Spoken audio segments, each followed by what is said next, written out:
That Lass of LOWRIE'S by Francis Hodgson Burnett. Chapter 18.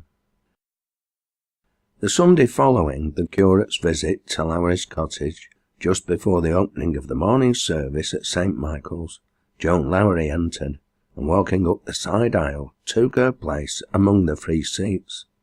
The respectable church members turned to look at her as she passed their pews. On her part, she seemed to see nobody and to hear nothing of the rustlings of the genteel garments stirred by the momentary excitement caused by her appearance.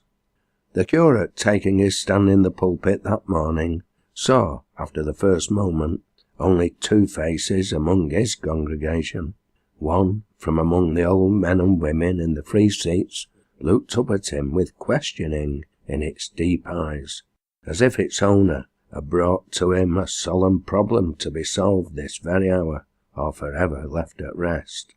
The other turned towards him from the bar-home pew, alike with appeal and trust. He stood in sore need of the aid he asked for in his silent opening prayer.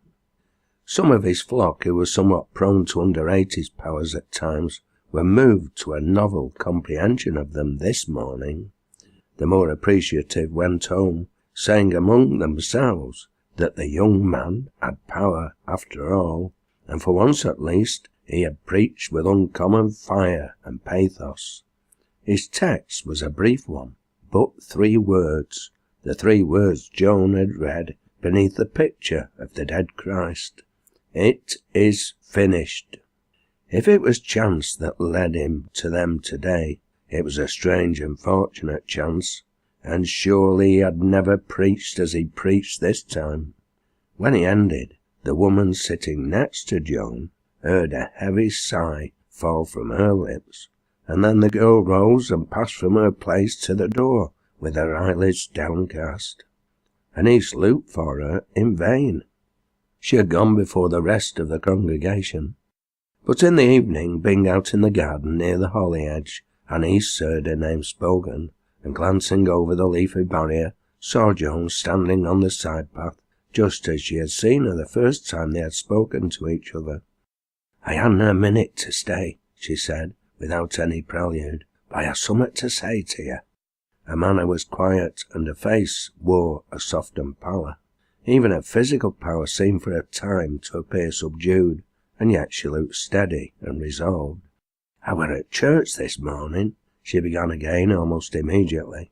"I saw you," Anise answered. She made a little motion of the head. "I were never there before. I went to see for mysen. I ha' read the book you give me, and there's things in it as I never heard on.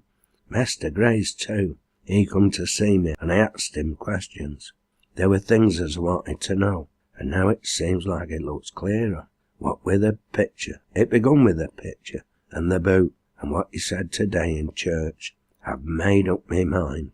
She paused an instant, her lips trembled, and when she raised her eyes there were tears in them, and she lifted her hand slightly with a solemn gesture. "I don't want to say much about it now," she said brokenly.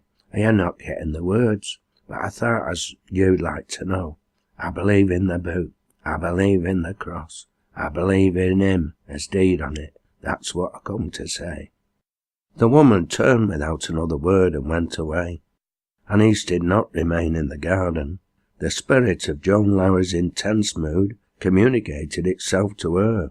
She even trembled a little, and her pulse beat rapidly. She thought of Paul Grace and wished for his presence. She felt herself drawn near to him again. She wanted to tell him that his harvest had come, that his faithfulness had not been without its reward. Her own labour she only counted as chance work, imperfectly done.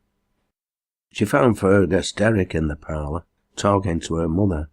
He was sitting in his favourite position, leaning back in a chair before a window, his strong hands clasped behind his head. His friendly intercourse with the family had extended beyond the ceremonious epoch when a man's attitudes are studied and unnatural. In these days Derrick was as much at ease at the rectory as an only son might have been. When Anise entered the room, her mother spoke to her. "I thought someone spoke to you across the hedge, Anise," she said. Yes, Annice answered. Someone did. It was Joan Lowrie. She sat down opposite Fergus and told them what had occurred. Her voice was not quite steady, and she made the relation as brief as possible. Derek sat looking out of the window without moving. Once or twice his forehead knit itself, and when Annice ended, he remained silent and abstracted. "Mr. Derek," said Annice at last, after a few moments had elapsed, "what now is to be done with Joan Lowrie?" Derek roused himself with a start, to meet her eyes and find them almost sad. "What now?" he said. "God knows. For one, I cannot see the end."